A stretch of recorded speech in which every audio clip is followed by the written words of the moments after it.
अगली सुबह ज़ैनब गांव के बाजार गई। वह चाहती थी कि कब्रिस्तान के बारे में किसी से बात करे, लेकिन गांव वाले उसका जिक्र सुनते ही नजरें फेर लेते। आखिरकार एक बुजुर्ग औरत, अम्मा जहरा, ने धीरे से कहा, बेटी, कब्रिस्तान के उस कोने में मत जाना। वहां वो जगह है जहां साए और जिंदा लोग एक दूसरे को छू सकते हैं, और जो वहां जाता है वो वापस नहीं आता। ज़ैनब ने मन ही मन मुस्कुराकर सोचा, तो फिर मुझे वहां जरूर जाना होगा।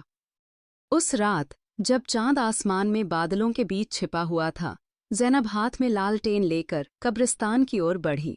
पुराना कब्रिस्तान गांव के कोने में एक टीले पर था। पेड़ों की जड़ें जमीन से बाहर निकलकर रहस्यमय आकार बना रही थीं, और हवा में एक अजीब सी सड़ी हुई मिट्टी की खुशबू थी। ज़ैनब ने कब्रिस्तान का दरवाज़ा धीरे से खोला। चर्र चर्र की आवाज़ अंधेरे में गूंजी, और वह अनकाहे अंदर कदम रख गई। ज़ैनब की सांसें तेज हो रही थीं। कब्रिस्तान के अंधेरे में हर कदम पर जमीन की खड़क की आवाज़ आ रही थी, और पेड़ों की शाखाएं हिलती जा रही थीं, जैसे कोई अदृश्य हाथ उन्हें हिला रहा हो। वह अपने दिल की धड़कन सुन सकती थी, और हर धड़कन के साथ जैसे सायों की फुसफुसाहट उसके कानों में गूंज रही थी। वह टीले के ऊपर पहुंच गई, जहां बचपन में जमीन हमेशा ठंडी और नम रहती थी। उसने अपने हाथों से मिट्टी को छुआ, और एक पल के लिए उसने महसूस किया कि जमीन के अंदर से हल्की सी रोशनी धुंधली सी निकल रही है। दिल में एक अजीब सा डर और जिज्ञासा एक साथ जागी। ज़ैनब ने गहरी सांस ली और लालटेन की रोशनी को उस रोशनी की ओर बढ़ाया। जमीन के बीच में एक दरार थी, छोटी लेकिन गहरी, और उससे धुंधली रोशनी झलक रही थी। उस पल उसे लगा कि यही वह दरवाज़ा है जिसके बारे में साया ने बात की थी। दिल की धड़कन तेज हो गई थी कि अगर एक कदम और आगे बढ़ी तो वापस आना आसान नहीं होगा, लेकिन दिल की जिज्ञासा ने डर पर काबू पा लिया और उसे आगे बढ़ने पर मजबूर कर दिया। ज़ैनब ने अपने हाथों से दरार के किनारे पकड़ लिया और धीरे धीरे झुककर अंदर झांका। रोशनी के अंदर कुछ दिखाई दिया। एक पल के लिए ऐसा महसूस हुआ जैसे जमीन की तह में एक छुपी हुई दुनिया छिपी हो, सायों की एक धुंधली दुनिया, जहां हर चीज धुंधली और आधी रोशनी में थी। अचानक एक साये ने उसकी ओर हाथ बढ़ाया। ज़ैनब का दिल रुक सा गया, लेकिन वह जड़ से बाहर निकलकर हिम्मत जुटाती है। कौन है? उसने कहा। साया, जो हल्का सा मानव आकार का था मगर धुंधला और पारदर्शी, धीरे से बोला, हम वही हैं जो तुम्हें देख रहे थे ज़ैनब। तुम्हें आजमाना जरूरी था। अब समय आ गया है कि तुम हमारी दुनिया की भाषा समझो। ज़ैनब ने अपने हाथों से आंखें ढक लीं, लेकिन आवाज़ अंदर से गूंज रही थी। कैसी भाषा? उसने कान के पास सिर घुमाकर पूछा। यह भाषा फुसफुसाहटों, अंधेरों और समय की गति से बनती है। हम तुम्हें दिखाएंगे कि कैसे साए हकीकत के पर्दे को छुपाते हैं। साया ने धीरे धीरे ज़ैनब के सामने एक चित्र खींचना शुरू किया, लेकिन यह चित्र कागज़ या पेंसिल से नहीं, बल्कि रोशनी और धुंधले सायों के मिश्रण से बनता। इसमें गांव के राज, लापता लोग और माता पिता की झलकियां थीं। ज़ैनब को एहसास हुआ कि उसकी क्षमता केवल देखने की नहीं, बल्कि समझने की भी है। हर फुसफुसाहट, हर हल्की हरकत, हर धुंधला साया एक कहानी सुनाता है। सायों ने धीरे से कहा, यह सिर्फ शुरुआत है ज़ैनब।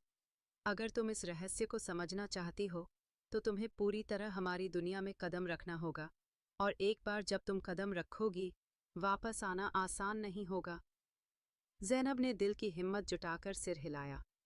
वह जानती थी कि यह खतरनाक है, लेकिन उसे अपने माता पिता और गांव के रहस्यों को जानने की जिज्ञासा से कोई चीज़ रोक नहीं सकती।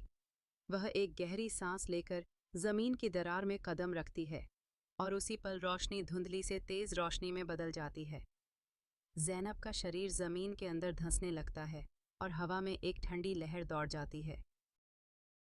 ज़ैनब ने देखा कि वह एक नई दुनिया में प्रवेश कर चुकी है।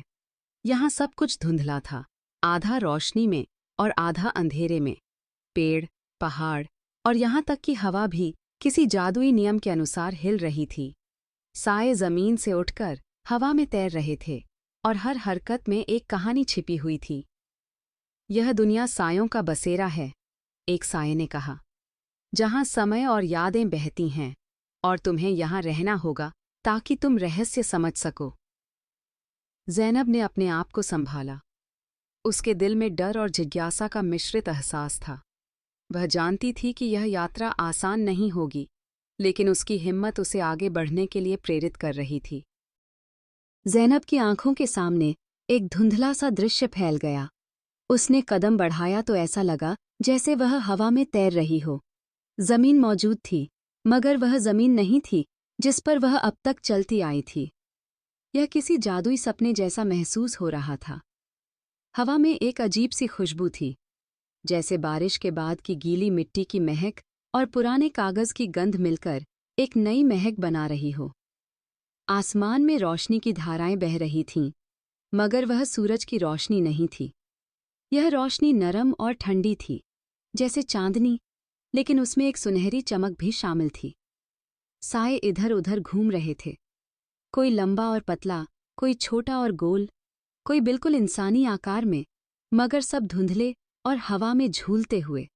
वे जमीन से उठकर पेड़ों की शाखाओं में घूमते, फिर नीचे उतरते और फिर गायब हो जाते। ज़ैनब ने महसूस किया कि हर साया किसी न किसी दिशा में जा रहा है, जैसे किसी काम में व्यस्त हो। एक साया, जो बाकी सबसे गहरा और स्पष्ट था, उसके पास आया। चेहरा न होने के बावजूद ज़ैनब को लगा कि वह मुस्कुरा रहा है। स्वागत है, ज़ैनब, वह बोला, मगर आवाज़ हवा की सरगोशी जैसी थी। यह वह जगह है जिसे हम सायों की बस्ती कहते हैं। यहाँ समय का अपना कानून है, और हर याद यहाँ अपनी शक्ल ले लेती है। ज़ैनब ने हैरानी से पूछा, समय का अपना कानून? मतलब यहाँ समय रुक जाता है?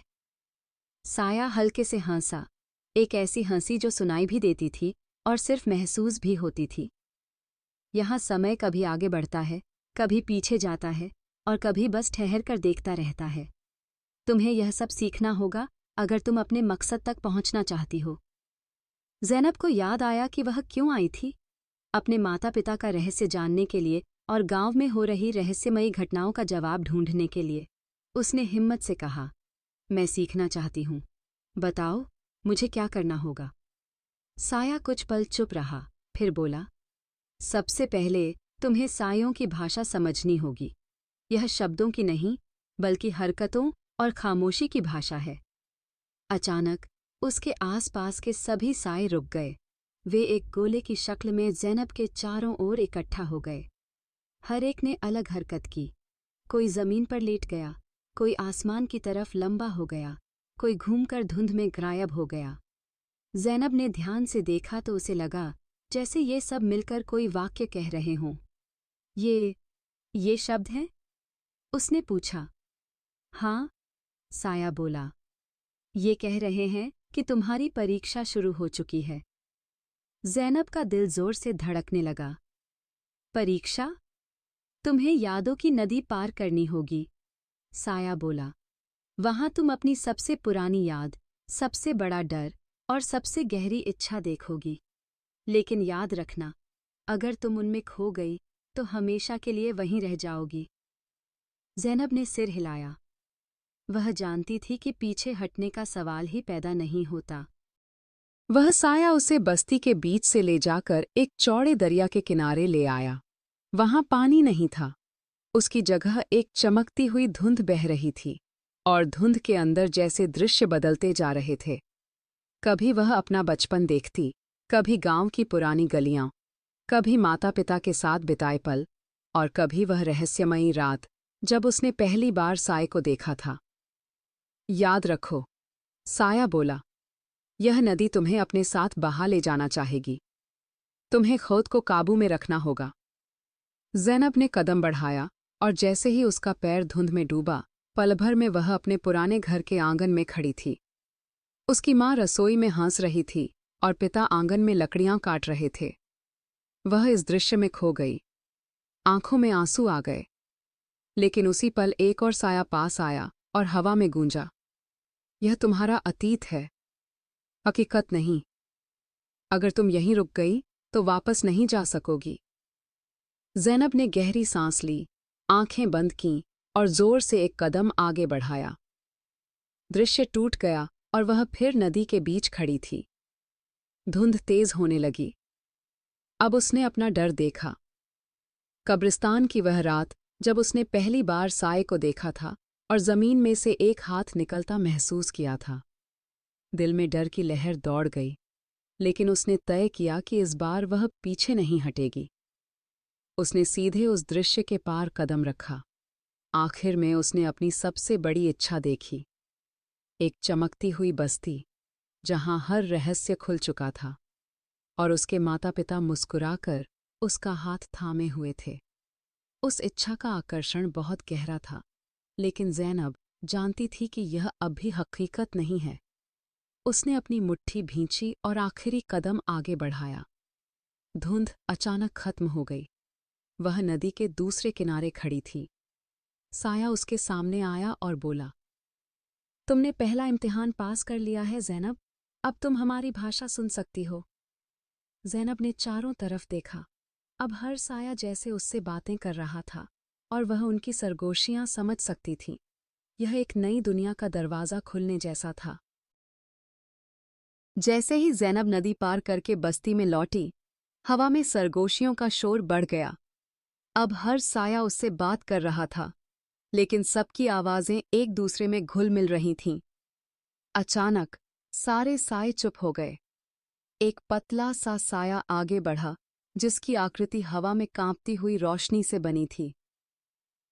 ज़ैनब, तुम्हें एक राज सुनना है, उसने कहा।